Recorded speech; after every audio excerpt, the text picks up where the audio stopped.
Greetings and once again, welcome back to the Master Entrepreneur. My name is Stan Husted. Geronimo! Geronimo! Did you ever yell that? Well, I remember yelling it as a kid on a number of occasions. And you know, there's a real story about that. And it is in a new book released by my friend BobBBell, just simply called Geronimo. We're going to talk about that today. And in tribute, I always wait 24 to 48 hours to comment on an event or a tragedy.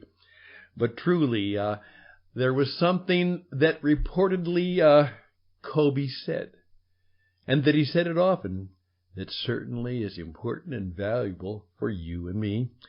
And then the ultimate disruptor, though he was far from that, he was a man who brought people together, and someone who is a brilliant guru and thinker. We give a final tribute to Clayton Christensen. All of that takes place today. The program is called The Master Entrepreneur, and it's made just for you, and it starts just for you right now.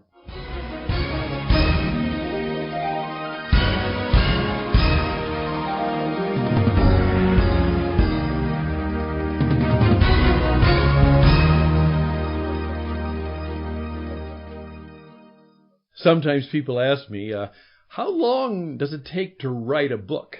Well, that all depends on what you mean by how long does it take to start. And my good friend BobBBell, who is one of the leaders and publishers of a magazine that I love dearly and deeply called True West, has published a new book called The Illustrated Life and Times of Geronimo. And he points out that the idea started in his heart, mind, and spirit about 25 years ago, and he finally brought it to completion. And it is quite a book. But I'm not going to make any favorable comments about the book. I'll simply say that it is not a book. It is a great work of art.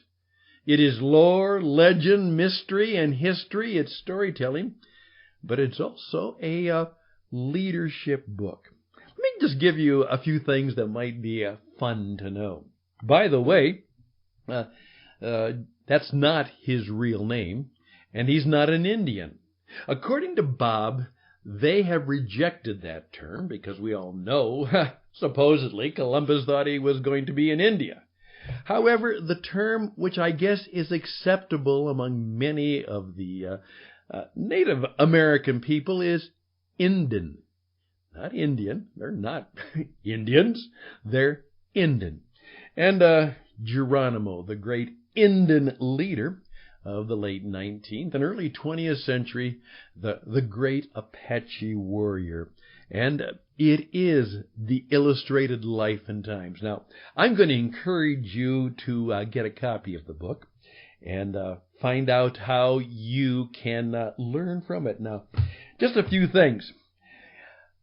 The first part of the book struck me. It said, born into a storm of violence. Now, oftentimes we have a lot of different pictures about what a situation really is, and sometimes maybe the noble Indian, not the furious savage. And of course, we like to give a lot of lore and legend to the cowboy West. Well, those were all of those legendary things, but there was a time where you have to understand that a lot of it was a term and a history and a story of violence.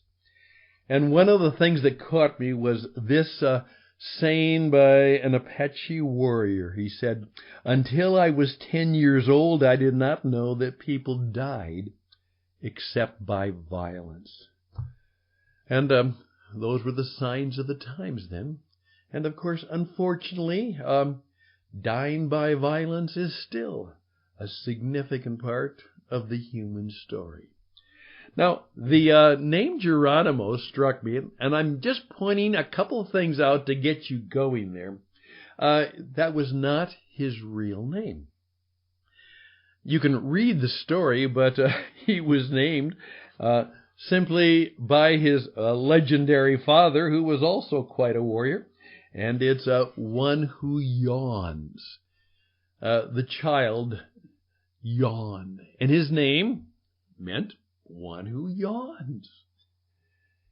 The story is that in his warrior days, that he was about ready to dispatch a Mexican opponent, an enemy, and the man cried out for mercy, and supposedly the saint that you cry out for mercy is Saint Jerome.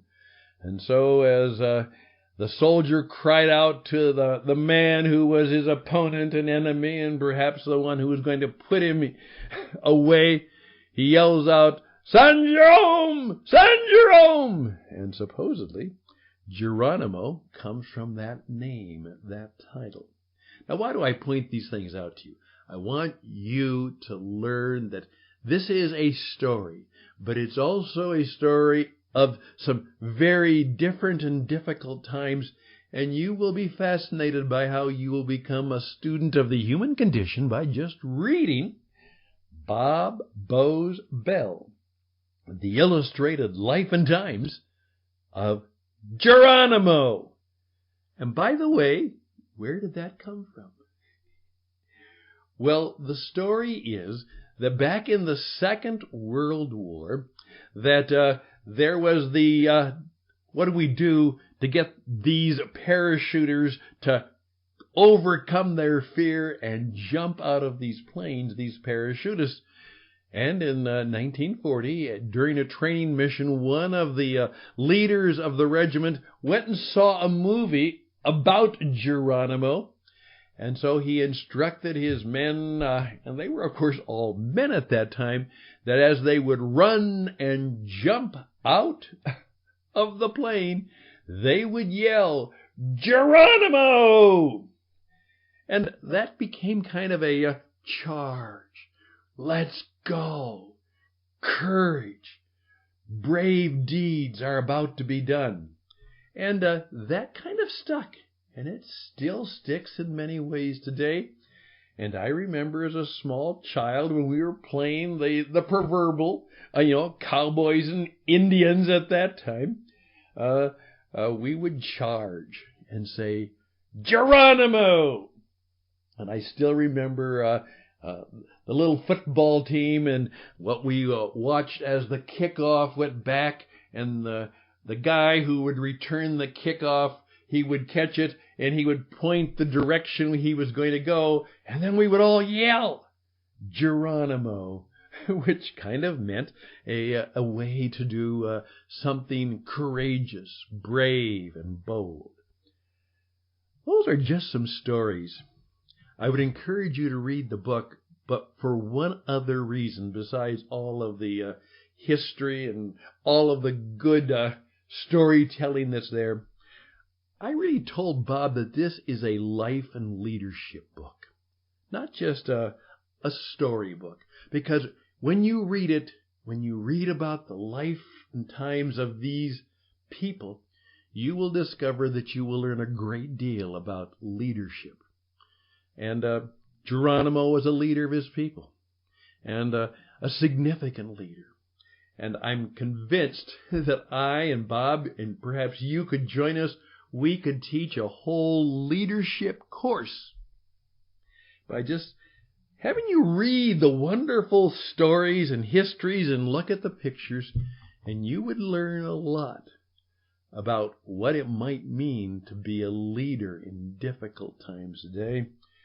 As I say, oftentimes your MBA is mostly bad advice, but when you read biography, when you read history, when you read stories of the times, when you learn a little bit about the human condition, you probably learn a lot about life and leadership. So I have taken my friend Bob's book and said, yes, great story book, great history book, but it's actually a life and leadership book. And perhaps you should learn something from it, and occasionally maybe you should yell in the office, "Geronimo!" and get people involved in suing, not in doing, not suing. That's what they do. Instead of suing, doing something brave and significant. Geronimo said, I should have never surrendered. I should have never surrendered. And probably that should go for you too. Little 10 minutes of charity and clarity, and perhaps something that will make you a better life and business leader. Next, just a few thoughts that are also about leadership, about the life of Kobe Bryant. That's coming up. My name is Stan Houston. This is The Master Entrepreneur. We'll be right back.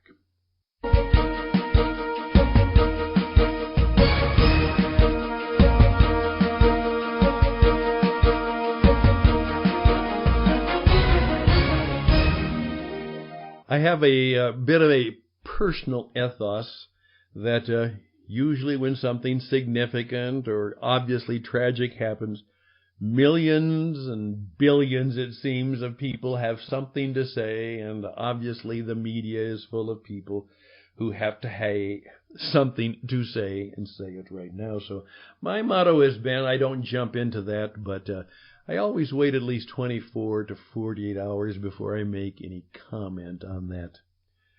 I'm told that by Jim Gray, who was one of the teacher mentors that he had, that Kobe had developed an incredible business and life and work ethic. And a couple stories got me. First of all, this young man had strong parental guidance and mentorship. His father had been a significant basketball player. That's vital in today's world. A man needs a father and a mother to become all he can be in most of the cases of the world. That's just kind of the way the world works a little bit better. But he was taught to work very hard. And he said, I obviously was born with talent, but I also worked very hard. And I always said to myself, if I had no talent, how hard would I have to work to be successful at this business? And that's how hard I would work. I would work as hard as if I had no natural talent. Supposedly, Kobe also is reported to have said, and I have now passed this on to a number of people in leadership, it's reported that he said this, is to his teammates, hey, unless you're prepared to work as hard as I do, you can't work here. Think about that. Unless you're prepared to work as hard as I do, you can't work here. Obviously, he worked very, very, very hard. And the tragedy of his death is overwhelming. But we think about it and we deal with it. And of course, as I point out, we never know if we truly have tomorrow. So live with the full intensity and work and perhaps urgency that it might not be with you much longer. I'm working with some people right now who are taking their time on a few things. And I want to say, perhaps we need to work a little bit harder. Because you know what? To make things work today, unless you are willing to work as hard as the hardest worker, perhaps you can't work here. And if you're a master entrepreneur and if you are leading others, you make sure that in your business, you are the hardest worker. Just let that sit on your head for a while. As Rod Serling used to say, an idea for your thought and consideration. This is The Master Entrepreneur, tcenglobal.org/contribute now. I would be grateful. tcenglobal.org/contribute now if you'd like to be on the program.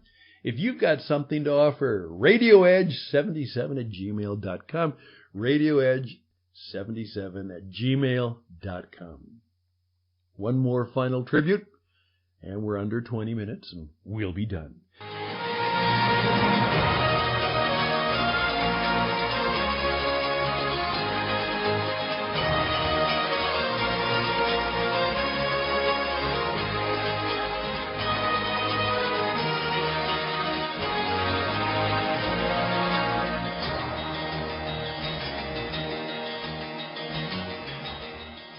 I oftentimes speak about what we are called to do as men and women of faith.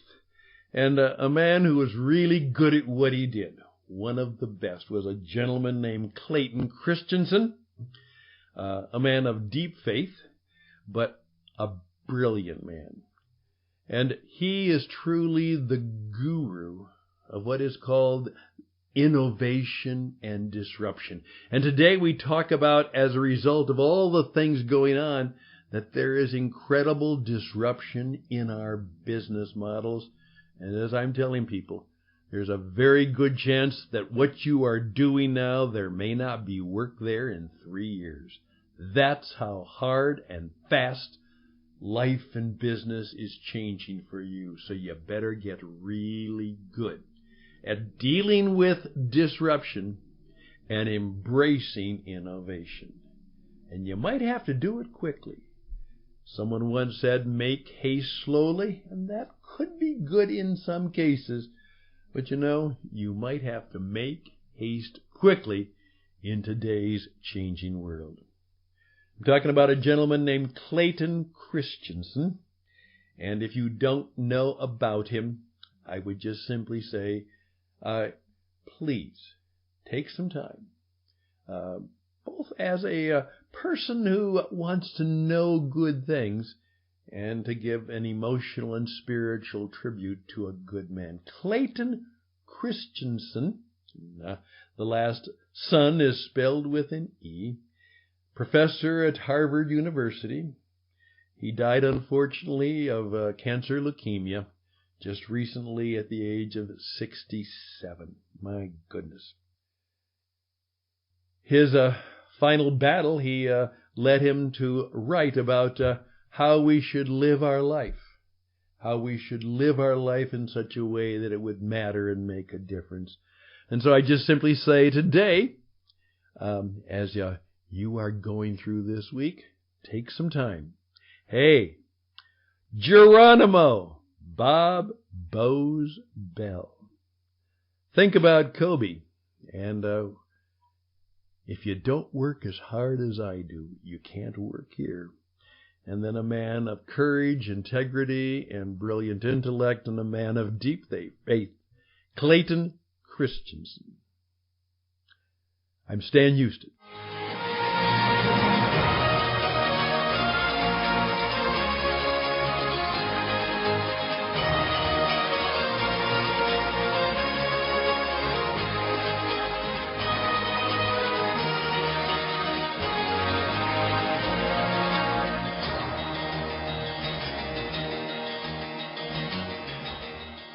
This program is called The Master Entrepreneur, and it's one of that new set of ways that we're going to communicate called podcasting, iPod radio broadcasting. I can do it, and I can teach you how to do it. So you are going to have to learn how to deal with podcasting in the 2020s. You will have to deal with it, and we can help you deal with it. And not only deal with it, change with it, and be more successful in life and business because you can handle it. You can more than deal with it. You can handle it, and you can use it profitably for your life and business. We are here to help you understand that God's creative power can bring those good things to you, and we trust that you'll keep in touch and that together we will learn more of how we can make our mark and make a difference in the world today. And go to it. Geronimo,